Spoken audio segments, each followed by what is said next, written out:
The two of us today, folks. Sorry, guys. Right, hi, welcome back to Naked Security Live. I'm Harry, joined by Duck, as always. Hello, folks. As always, please leave your questions down below. I got it right this time. Comment your questions. Yes, comment your questions, whatever I said. And if we don't do it now, we will do it off camera later. We will. So, Duck, Android, big news again for them that they've been hit with another exploit, which Google said that they actually thought they had patched. What was the bug? Can you explain this in detail? Yes, this was, I'll consult my notes just to get it right. As most of our readers and listeners on Naked Security these days will know, bugs, sometimes they get exciting names, like everyone remembers Heartbleed, but often they don't. And this one is just CVE-2019, that's the year, -2215, which is not a sequence number, it's just a sort of randomly assigned number. So it doesn't mean anything on its own, but 2215, that's the number to look for when you're going through release notes or when you want to see if the update you got fixed a bug. And it was found by somebody called Maddie Stone, who actually works for Google's own Project Zero program. They go looking for bugs in software, whether that's Apple's or Microsoft's or Amazon's or Facebook's or their own, and reporting them responsibly with the hope of closing the holes before the crooks find them. And so she came across this problem and realized that there was an issue that technically it's known as what's called a kernel privilege escalation. I'm reading the words out of their own report. And a privilege escalation generally is taken to mean you get someone to install an app, which just runs as a regular app, it can't do very much, and then it uses some treachery or trickery with the kernel to promote itself to a sort of give itself superpowers. Yeah. And so a lot of people think, well, that's not too much to worry about because you kind of have to get them to install an app that knows to do that trick first. So what if they don't install the app? My understanding is in this case, the app that you can use to trigger the privilege escalation to get those superpowers could indeed be the Chrome browser itself. Okay. So you can be in the Chrome browser, inside the Chrome sandbox, visit a dodgy website, and it could trigger this trick that suddenly gives whoever's got you to visit that website the superpowers. So that kind of bug, typically that kind of bug is quite dangerous. Yeah. Because it means that the person doesn't have to send you a link and say, hey, download this app, it's really cool, and then exploit you. All they have to do is entice you to a website, free stuff, win a prize, whatever it is, have a look at this, great news. Yeah. And you kind of feel like, well, I'm in the browser, I'm in this sandbox. It's dangerous to install an app, but just visiting a website, just visiting it and then backing off should be good enough. Okay. So you can understand why Google were pretty excited / worried to find this problem. Definitely, and why they set about fixing it quite promptly. So is it a 0 day? Is it classified as one of them? And can you quickly remind us what actually that means, a 0 day? Yeah, if you read up the story on Google's own reports and read it up on nakedsecurity.sophos.com, we use the word 0 day. And very simply put, a 0 day exploit is one, loosely speaking, where, let's call them the crooks, the bad guys knew about the problem and how to abuse it before the good guys managed to fix it. So the idea is that there were 0 days during which even a well-informed, on-the-ball sysadministrator or user could have been patched. Yeah. In other words, the patch came after the exploit, so there was a window of unpatched opportunity for the crooks. Just as an aside, the name, if anyone's wondering, you think, well, why is it a 0 day? The crooks could have had the vulnerability for sort of -9 days. Why don't we call it a -9 day or a -20 day? My understanding is that back in the day of video game releases coming out on things like floppy disks, when a new video game came out, the pirates would jump on it and they'd try and do a crack that would get past the copy protection so you could play it without a license. And if you could do it in a week, then you were a really good hacker. If you could do it in 5 days, you were cool. But the ultimate crack was when it happened on the same day it came out, and that was known as a 0 day crack. Yeah. So it didn't come out before the game, but it meant there were 0 days during which, sadly, the company that put all the effort into making the program could enjoy asking people for a license fee. And that name has then been applied to exploits. It means that kind of the defenses we had them for 0 days. And so it's the kind of problem that causes people most concern, because you think, well, if the crooks knew about it first, what on earth have they or could they have done? Okay. Sometimes you know, sometimes you don't know. Sometimes you don't. So it's technically in the wild at the moment now. Yeah, that's the deal with this one. Is that so the deal? So in the wild, it kind of it's like you imagine. It's sort of, I guess it's an analogy from a zoological garden or a zoo. It's the idea of there are some animals that, unfortunately, they're endangered, so you have to go to a zoo and you see them in protected, closed environment, and others that are still living out in the wild and able to make their own way. So actually you hope that animals are able to live in the wild and they don't have to be protected. With security bugs, you hope it's the other way around. And the idea is if it's not in the wild, as far as you know, what it means is you realise there's a problem, you know there's a serious issue, but you've got a chance to fix it. In other words, it's not yet a zero day. And my understanding is this thing showed up. So I'm not going to call them the bad guys or the crooks in this case, but a somewhat controversial Israeli company called NSO Group. And they basically make surveillance software, supposedly, that could be used by intelligence services or law enforcement legally with a warrant, that allow them to do tricks on people's phones so they can find out a bit more. So you're doing an investigation, you think, well, I want to be able to see who that guy's calls, but he's locked down his phone, so I'll it's like putting a bugging device, if you like. And what we call malware when the bad guys do it, the name you'll usually hear when supposedly the good guys do it, it's just called an implant. But it's the same idea, right? It's a little bit of software that gets snuck onto your phone that you don't know is there. And my understanding is that that's how Google became aware of this. Right. That somebody said, hey, what's this going on? I've seen this code. It looks a bit weird. It seems to trigger a bug. Like, didn't you know about it? And so that's when they went to investigate it. Happened. So it's in the wild, but as far as we know, actual crooks like the guys who do ransomware or password stealing or go after customer data so they can sell it on the dark web, as far as we know, those guys haven't got it. But experience suggests that once one person knows, it's very hard if they're actually using that implant, even lawfully in the wild, it's very hard for them to control what happens to it next. Right, okay. What happens if they infect some crook's phone to investigate them, and then the crook realizes, turns the phone off and takes it to their favorite cybersecurity researcher, and they say, hey, look what we found. That's great, thanks guys. Yeah. And remember the WannaCry virus? Yes. 2.5 years ago? Yeah. That spread very rapidly. My understanding is the exploit it used, Eternal Blue, everyone remembers that name because I'm scared of it. My understanding is that was actually an exploit that was kind of used, if you like, for implants by the NSA in the United States, and it got stolen from them by a third party, and then the third party it sort of got into the hands of a fourth party, and they tried to sell it, and nobody wanted to buy it, so they went, right, here you are, have it, the world, do what you want, and some crooks took it and turned it into WannaCry. So that's the problem. You can have an exploit that is being used for what you might agree is good, but the problem is once it's out there, like, how do you keep the genie in the bottle? And the answer is once you've opened the bottle, you don't. You don't, I think I'm mixing my metaphors there. I was going to Pandora's box and genie's bottles. Combine the two. Yeah. Cool. So, because with Naked Security, we covered this obviously back in 2017, December. So, what's called? No, we didn't. When we covered it, we didn't know this in December 2017 because it wasn't considered important then. So we didn't write about it then. But when we wrote about this zero day recently, we reported Google's own findings, which were kind of, what was really weird is we fixed this bug in December 2017. It didn't seem a big deal then. We patched it in a whole load of Android kernels. It didn't even get that magic CVE-2017 number because it was patched, it was done, it was dusted. Nobody thought any more about it. It's a kind of, every time there is an update to most operating systems, there are perhaps dozens of important security fixes, and in many cases they're just water under the bridge if you get there first. They're not 0 days. And suddenly, somebody said, hey, somebody seems to be getting into my phone using this attack. And when Google went and had a look, this Maddie Stone, the researcher who looked, said, what's really weird is they're using a bug we fixed nearly 2 years ago. Or that's sort of how she traced it. Anyway, and that seems to be what happened.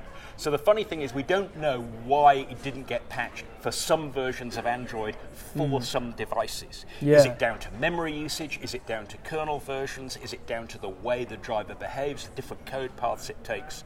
So I'll read this off because it's kind of quite weird.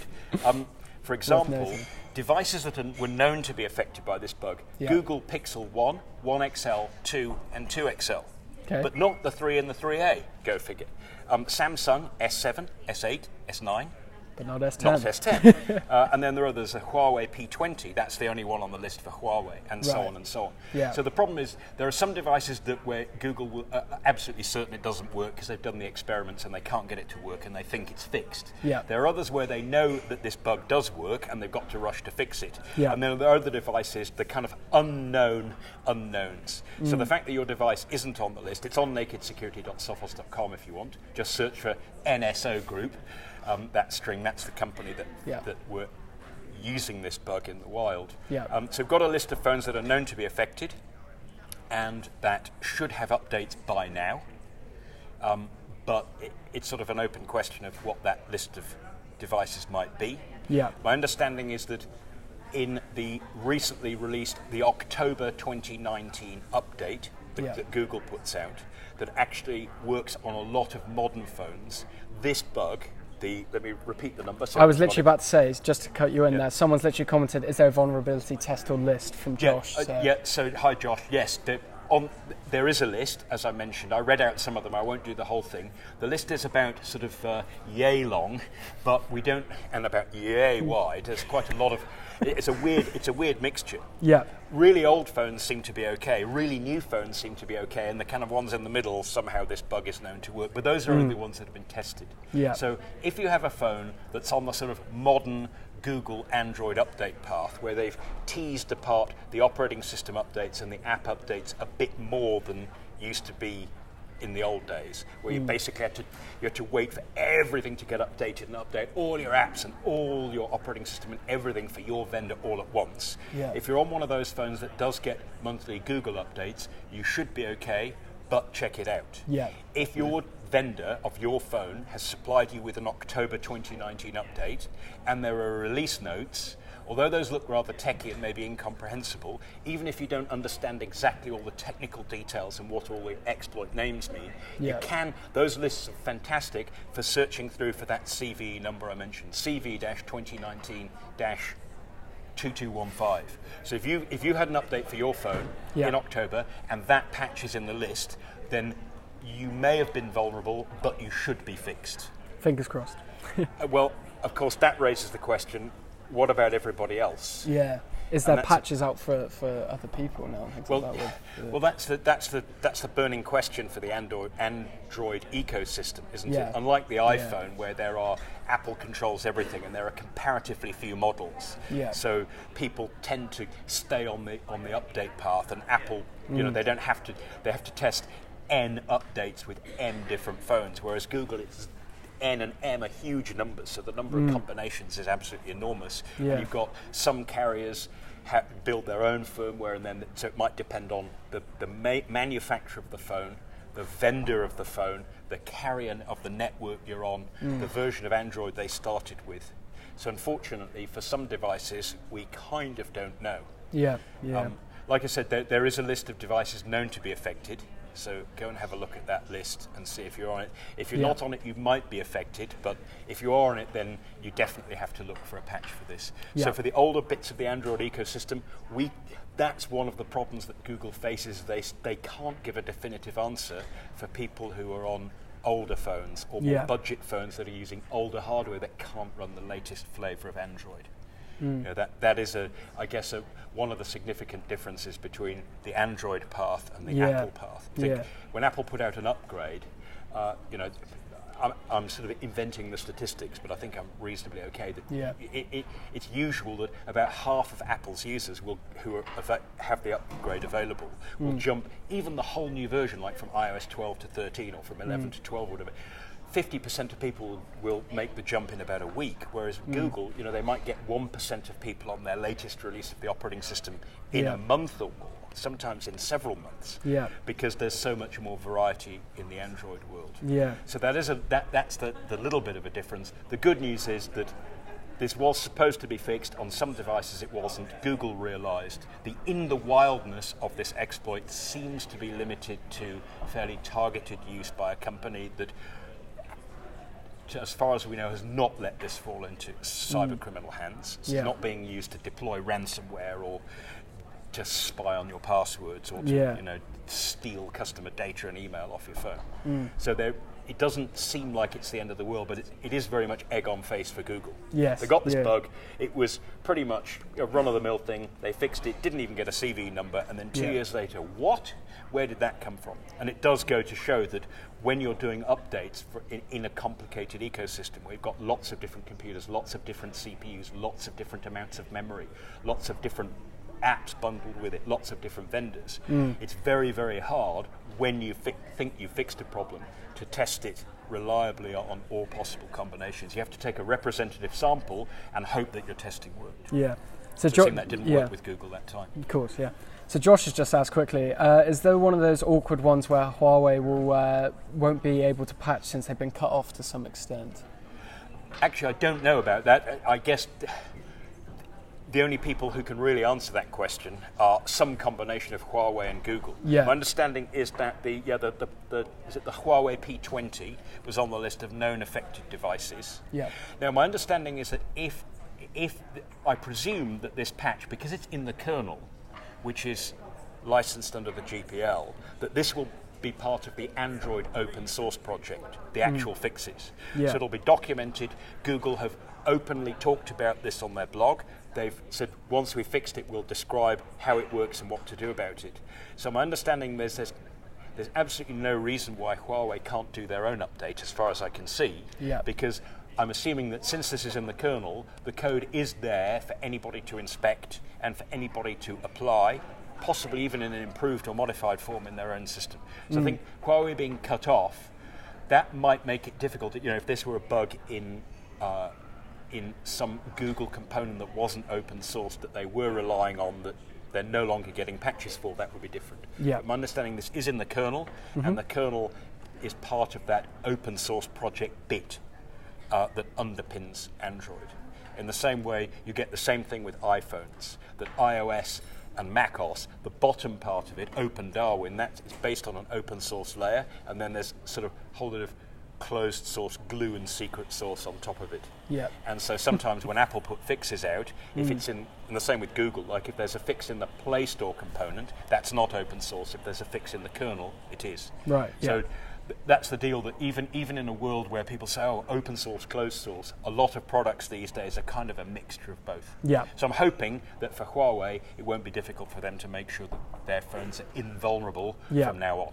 Fingers crossed. So whatever the case, you need to be getting the update anyway, because this is not the only bug that's going to have been patched. Yeah. In the October release, there'll be loads of them, and also it's not just the operating system and the related components you need to update, whatever phone you've got. You've probably got third-party apps. Even if they came from Google Play, the updates don't come from Google because they're third-party programs. Yeah. So lots of people go, oh yeah, I patched my Mac, I patched my Windows, I patched my Linux kernel, I patched my Android. And then you think, but what about all the weird games you've got? What about the 7 QR code readers? What about the 5 compass apps you've got that you choose, the 8 calculators that you love?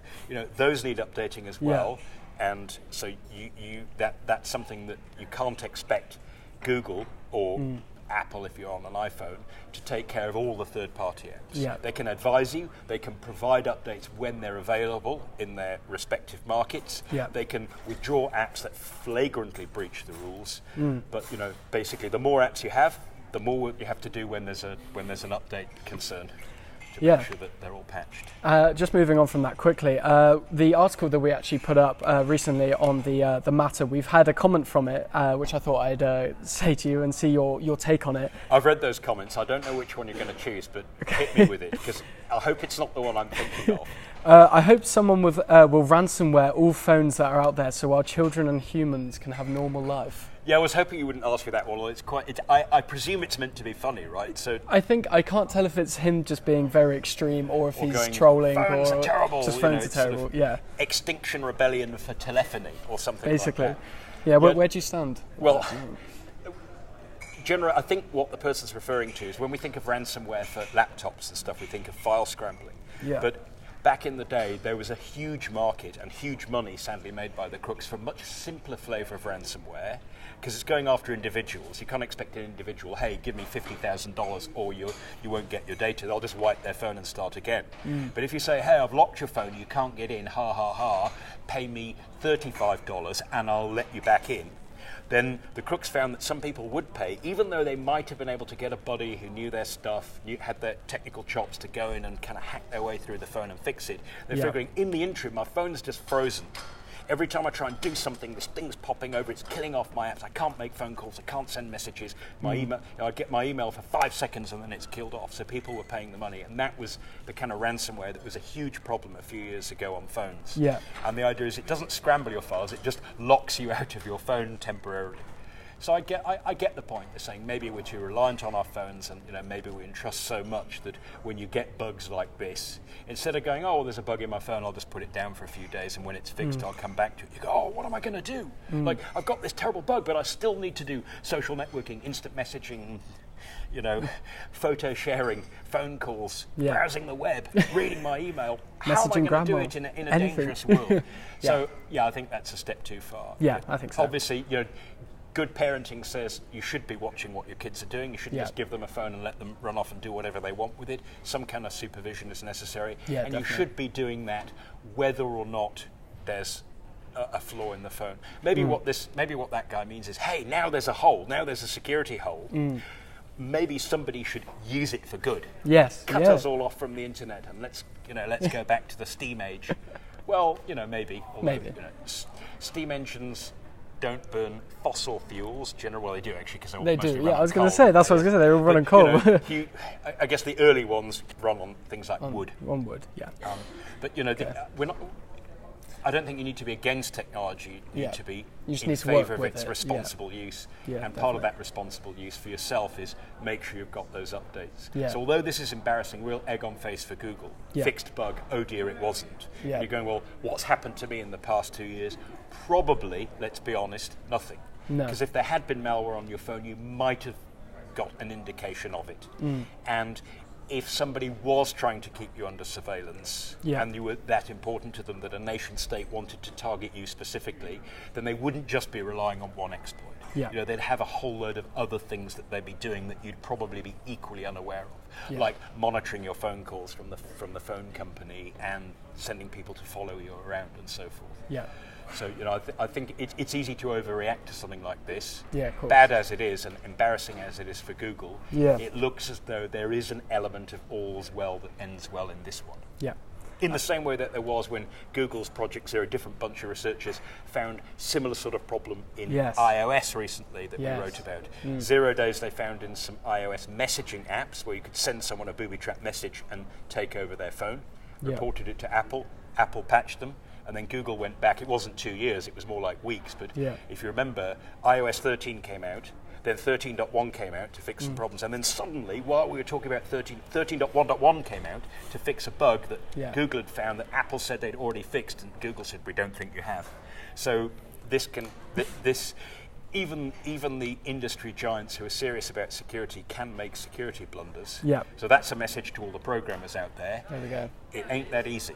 And the more complicated your system gets, the easier it is to leave holes in that you're sure aren't supposed to be there and that you're sure you're already fixed. Okay, I just want to wrap up because I'm a bit curious on time. So this was Google's fault at the end of the day, wasn't it? Is there any point fretting about a mobile security, breaches like this which are out of our control? Is there? Yeah, you mean that's like saying, well, I went to the shop, I'd used my credit card. They had a virus on their point of sale system. Exactly. I did absolutely nothing wrong. I absolutely looked after my credit card. I swiped it. They ripped off, the data got ripped off thanks to them. There's nothing more I could have done. So I'm going to stop looking at my statement. Like, it's not my problem, it's somebody else's fault. Well, I can get why people might be aggrieved at Google in this case, or Apple in the previous case that we just talked about.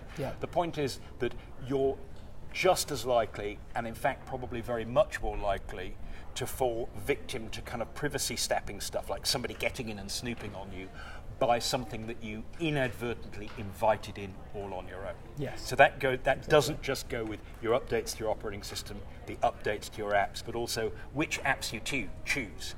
Do you need 5 calculator apps? Do you need 3 different mapping apps? Maybe you can pick one and get rid of the others, reduce what's called your attack surface area. Yeah. And how much of stuff that is with absolute boon to surveillance guys, things that they might have to follow you around for months to find out if you didn't want them to, have you accidentally given away on social media?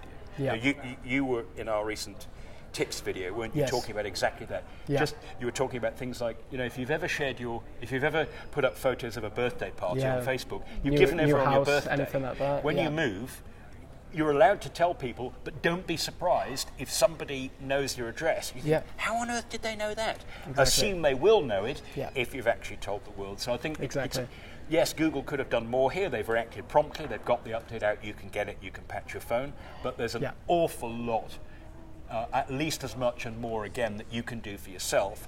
Even if you have a buggy phone, even if there is a 0 day on there that some people might have exploited, make sure there isn't the 99 million other things whereby somebody who's got your worst interests at heart could find out something about you that you don't want them to. Yeah, exactly. Which is a long way of saying, take care out there. Exactly. Just think twice about before you post, isn't it, at the end of the day. So, right, well, thank you very much for that. Thank you for all your comments as well. And if we haven't answered your questions now, we will definitely get round to doing it very soon. So, thank you very much. Until next time, stay secure. And, because it's just the two of us, he's going to run up again. I was wondering where you were going with that. Thank you. And press the button.